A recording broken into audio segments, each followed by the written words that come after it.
Good evening, class. My name is Joshua Houston, and I'm going to be giving my presentation on the 2005 movie Crash. And so basically, I'm going to be explaining how the effects of nonverbal communication as it relates to racism, power, and prejudice.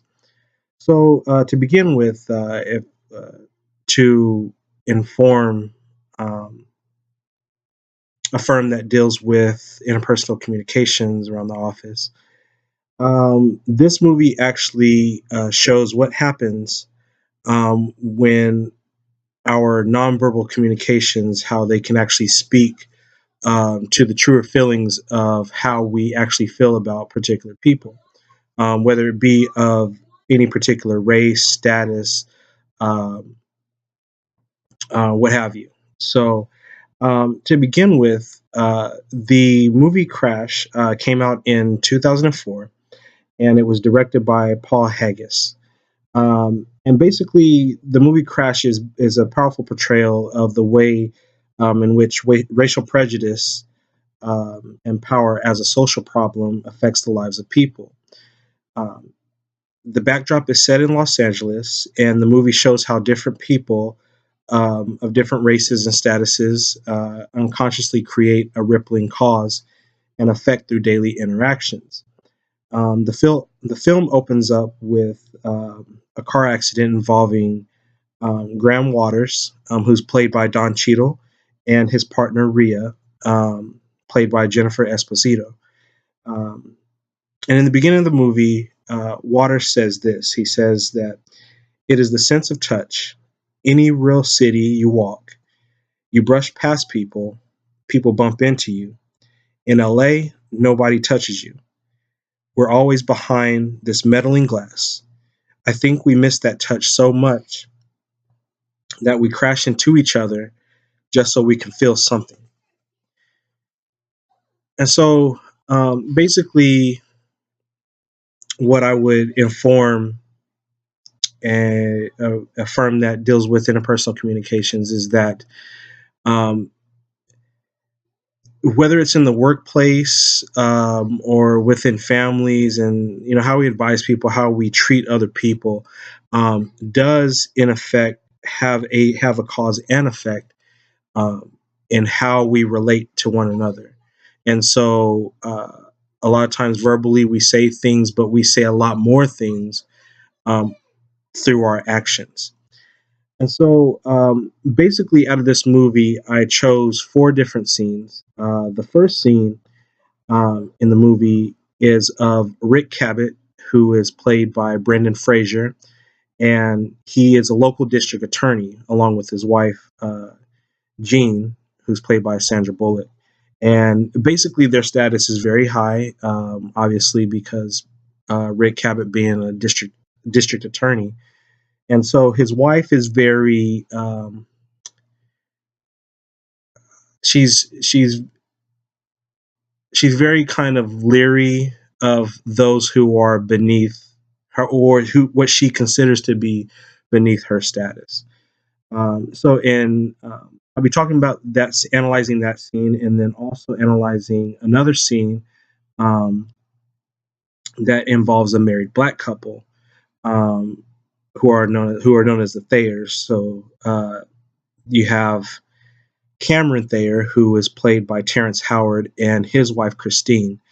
And so Terrence Howard plays a television director, and him and his wife are stopped by the LAPD by two officers, Officer John Ryan, played by Matt Dillon, and his partner, um, Tom Henson, played by Ryan Felipe.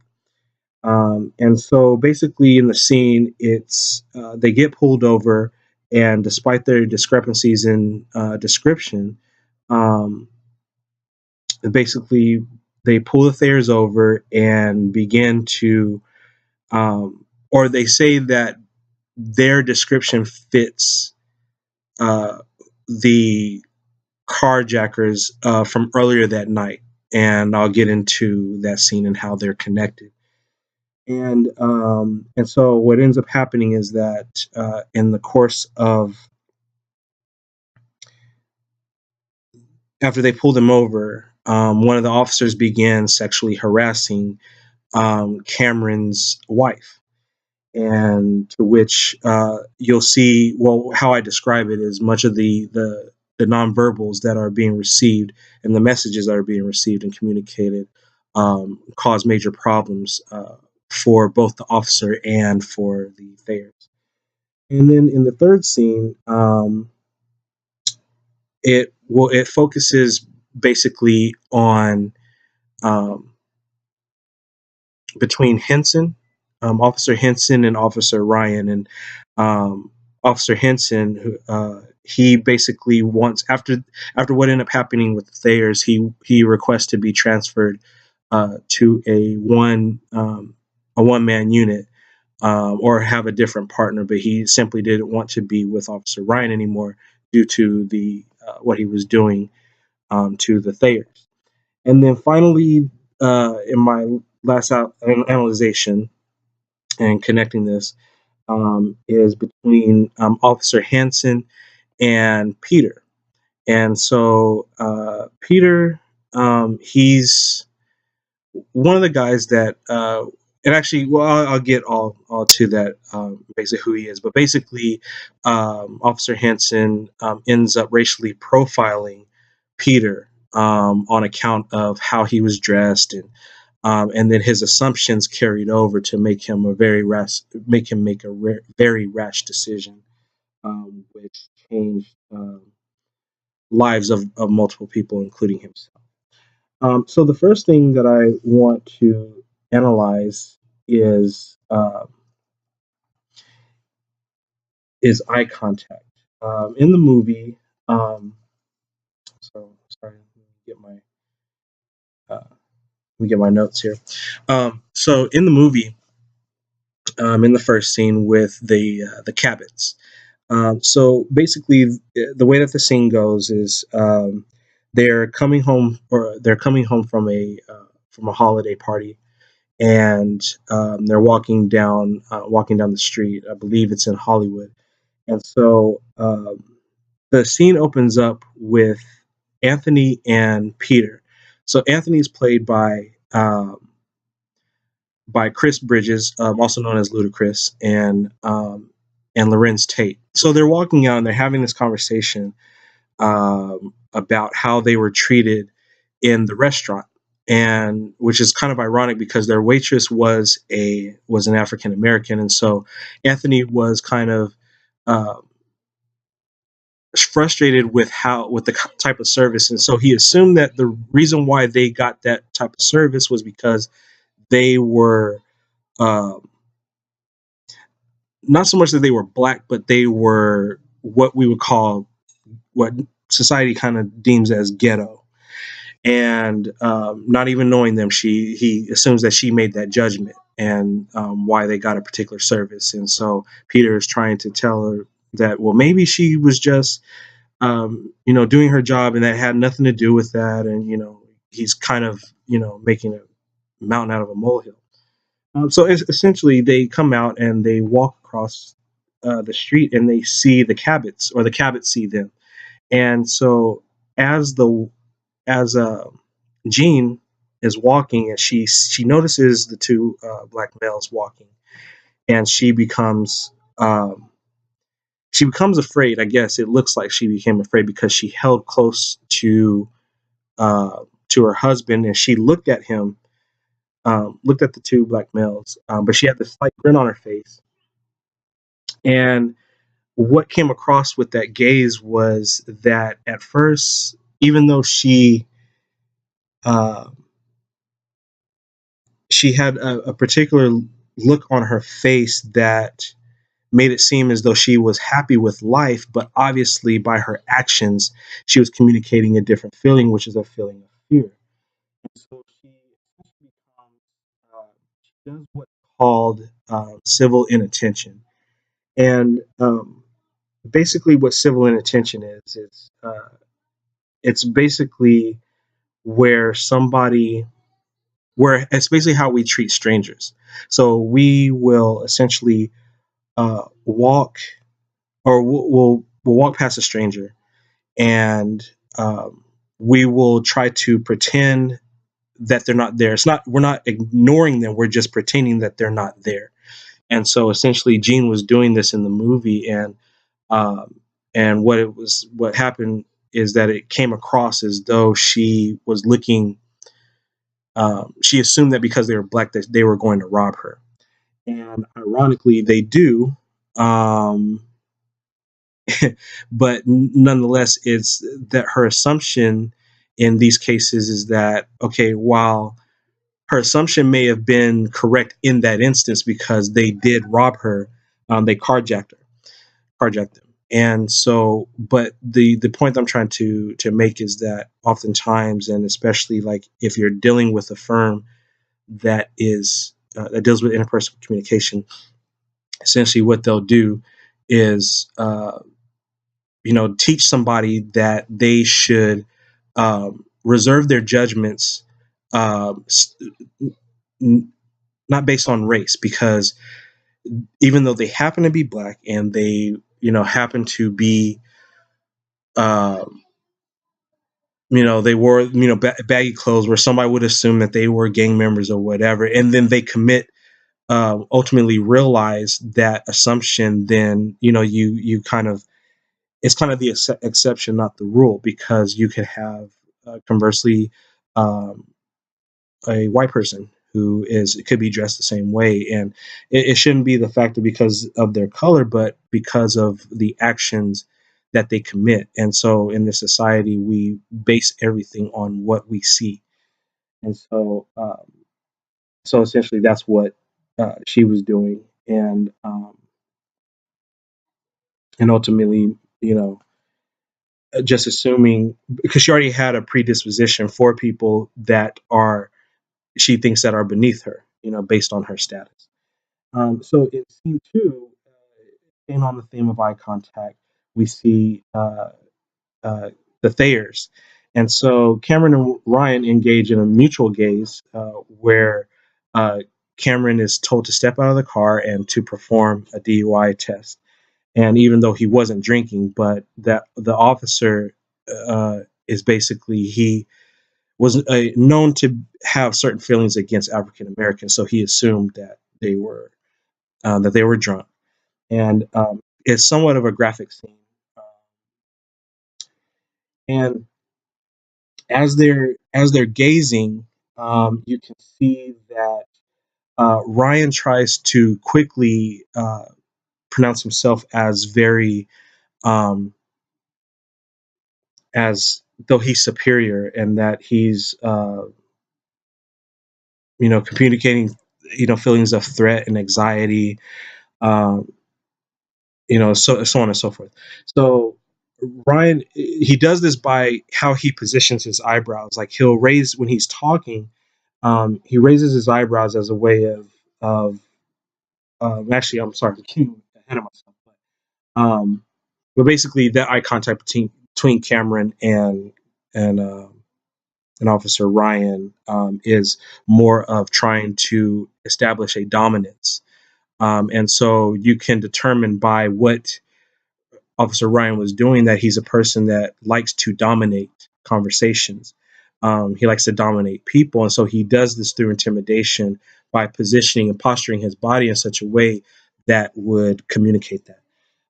So in scene three, where I was getting ahead of myself, Officer Ryan and Officer Henson actually get into a confrontation over Henson's request for a new partner. And so, just with what Officer Ryan did with Cameron in the earlier scene, he does the same thing with Henson. And so it just goes to show that, and especially when you're dealing with people, off oftentimes how we're postured can communicate feelings of threat, feelings of anxiety, and some people can take that as such. Um, and then, so we move on to facial expressions. And so with facial expressions, basically we going back to scene one. Um, Jean she has a bunch of facial blends when she sees Anthony and Peter. And so, like I said, she has this slight grin about her that made it seem as though she's comfortable. Um, she's happy, she's comfortable, and a lot of that's based on her status, but because of her, hugging onto her husband closely, um, she avoids eye contact, and so looking down or looking away and things, and that communicated a feeling of fear. And so in the second scene, with the scene with the Thayers, um, Ryan, uh, as he's engaging with Cameron, he's real stoic. Uh, he doesn't really express emotion in that way. So it's very kind of, even though he demonstrates it through his eyebrows and things like that, but nonetheless, he's what you would call a withholder, and a withholder is somebody who, when they communicate, they don't make um, any emotions with their body, to communicate a particular feeling at that time. um Only, in this case, he felt like he was challenged, and so he did that. But for the most part, his demeanor in the movie, he's very much of the withholder style, um of the communication type. And then in scene three, um Ryan, um as he finds out that his partner wants to be separated from him, he essentially tries to do the same thing, and then um, he tries to create uh, he tries to create that distance between him and his partner by um, agitating Hansen, by getting him to react with anger, something that will further push them apart. And um, so Hansen in this scene used a revealer style. And so a revealer is someone who, when they communicate, you can see that they're uh, they're expressing their emotions in their nonverbals that match up with how they're actually feeling. So Henson was feeling very angry, and so it came out. His the inflection in his voice, and the intense stare as he was looking at Ryan when he was talking to him, and um, and so uh, well, sorry, actually, Hanson was the uh, it was actually Ryan that did that. I'm sorry. It was Ryan that did that in the scene, and then Hanson was the one where he kind of shirked back, I guess you would say, and he had a blank face, and kind of he dipped his brows a bit to display confusion as to why Ryan was coming at him in that way, and I believe he did it because he couldn't understand. Well, we're on the same police force, and we have the same job. So why are you trying to uh, make yourself exert yourself in a superior way when you're not superior to me? We are equal. And then in scene four, which I have yet to talk about, um, Henson, even though he disagreed with what Ryan did to the Thayers, he himself had his own hypocritical feelings, basically, where when he meets up with Peter, Peter was actually hitchhiking after the carjacking, and so he picks up Peter, and they engage in a friendly conversation. It's really kind of lighthearted, and so you can kind of see this in how um, the inflection of their voice. They're laughing and they're joking. The raised eyebrows um, often indicate uh, that that revealer style. And so Hansen, throughout the movie, he is more of that type of a style, um, of a communicator, the revealer. And so when ends up happening is that he's as the scene goes, you can see Ryan. He's looking at Peter, and Peter's actually sitting in the front seat, and he's looking over at Peter, and then he's looking at how he's dressed and things like that. And then he immediately starts to assume that, okay, this guy is a thug, no good. And he's making he makes the same mistake that Jean made when she profiled them. And in this case, yeah, he was a thug because he came from a carjacking, but you wouldn't have known that strictly based on dress, although, you know, certain attires are associated with certain types of people that do those things, but once again, he his assumption wasn't based on any truth that he established uh, beforehand. So he didn't know that he was a robber, a carjacker, or whatever. And so what ends up happening is that Peter goes to reach for his pocket, and um, Hanson assumes that, okay, well, if he's dressed like that, that means he has a gun, and so he gets nervous, and Peter tries to pull out, and it's basically it's like a little statue that he had in his pocket that he was trying to show him, and Hanson ends up shooting Peter, and leaves him to die on the road. Okay, and then so we talk about proximity and touch.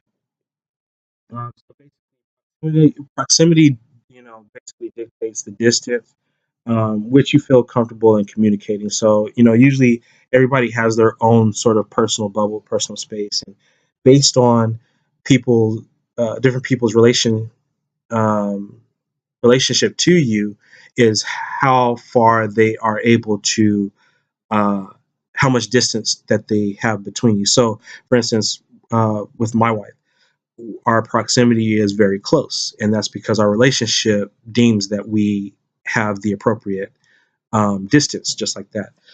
For a stranger, usually we keep them at a distance, and so usually the closer that you are to the person, theoretically, um, the it comes out in the distance, the proximity that happens when you guys are engaged in conversation, or whatever. So in the movie, um,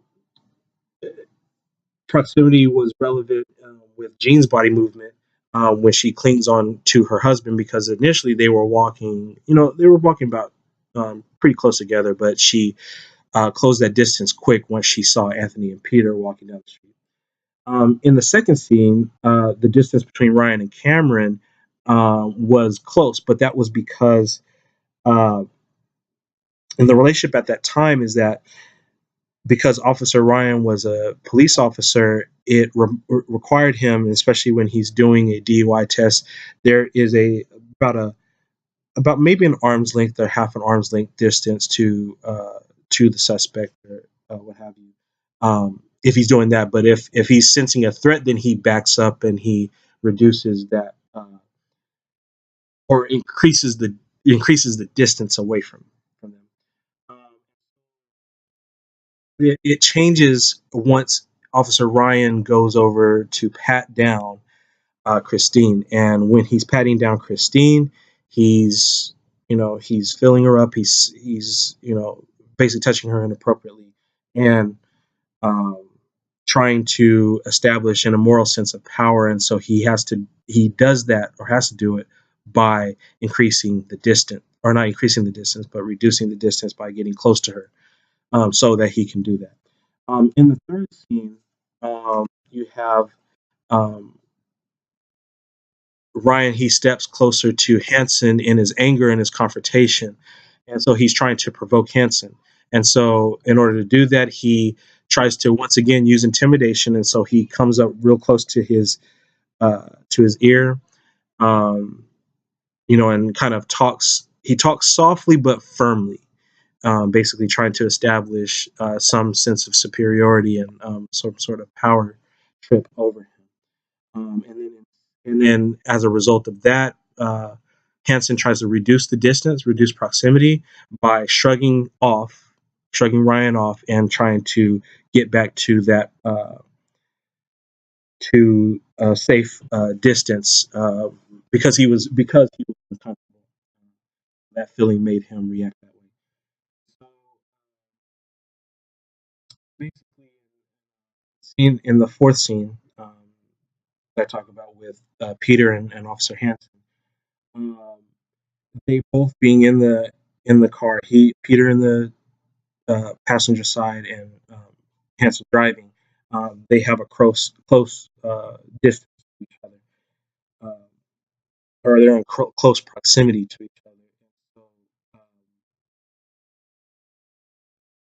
Hansen feels uncomfortable because of how his judgments and his assumptions about Peter, thinking that yeah, okay, he's a thug, and so he already feels uncomfortable. But he's in a position where he can't reduce distance because they're driving together. So he does this by tensing up. His posture changes. It wasn't relaxed anymore when he first got in the car and they were light joking and you kind of enjoying each other actually. But as the conversation between them got worse, he couldn't reduce the distance, reduce proximity, so he ends up tensing up and trying to exert and make himself feel safe in that situation where he's uncomfortable. And with all four of these scenes, they basically are a result of prejudice. And so, when dealing, if you're a firm and you're dealing with this, and this is one of the things that you would have um, to instruct when you're dealing with people is to understand that proximity, and especially in this day and age where racism is still very much prevalent, it's exhibited in a different way, but nonetheless, um, it's still pretty prevalent. And so we have to be careful in how we think about people and making these rash assumptions before getting the facts. And so prejudice does that all the time. It basically you and a lot of it is due to different experiences that we may have had with certain types of people. For instance, some people may have had bad experiences with blacks. Um, may have been, once, twice, or three times. But what ends up happening is they believe that, well, okay, if this keeps happening to me with this particular race, and so then from there they start to formulate ideas and start to think that, okay, well then now all people of that race or that ethnicity acts that way, and so now I have to treat them that way, and that's where we get into trouble. And so by advising, a particular firm who deals with this is something that they have to take into consideration into how the culture looks at different races, and then to educate and re-educate um, that some of those same actions are found within across the board of all different races and ethnicities. And so that can actually reduce a lot of prejudice. But we as human beings, we judge by what we see, and so oftentimes we can end up making those irrational judgments. So this concludes my presentation. I want to thank you guys for listening, for bearing with me. Sorry it went a bit long, but at any rate, thank you for listening. God bless. Good night.